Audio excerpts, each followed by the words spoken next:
বিসমিল্লাহির রহমানির রহিম। আজকে আমি আপনাদের দেখাবো আমার তরকারিতে যে সব মশলা একসঙ্গে করে গুঁড়া করে আমি রান্না করি সেগুলো। অনেক রকমের, প্রায় 18-20 রকমের মশলা আছে।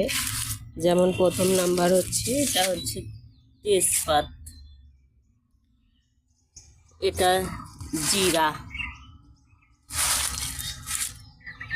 এটা ধনিয়া। ধনিয়া বিভিন্ন জায়গায় দিয়েছি। এটা হচ্ছে জয়ত্রী, এটা মোহরি, এটা সাদা এলাচ প্লাস জয়ফল, ওটা দিয়েছি জাউন। এটা স্টার মশলা আছে, এর মধ্যে বড় কালো ফল আছে। এটা হচ্ছে মেথি, এগুলা মেথি। এটা হচ্ছে পোস্তদানা। এটার মধ্যে আছে লবঙ্গ, গোলমরিচ, কাবাব চিনি, এটা সাদা কাবাব, সাদা গোলমরিচ। এখানে দিয়েছি চলা অর্থাৎ দারচিনি। এর মধ্যে সব একসঙ্গে করে এগুলো দিয়েছি।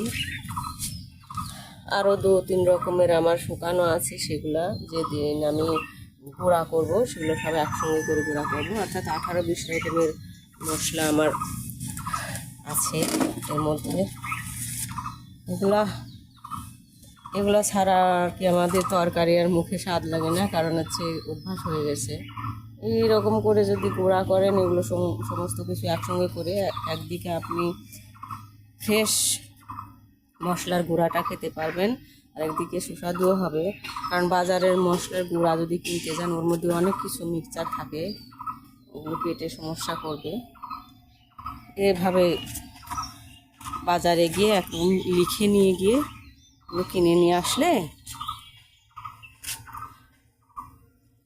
তারপরে গুঁড়া করে খেতে পারবেন। একবারে কিনে নিয়ে আসলে সারা বছরই যায়।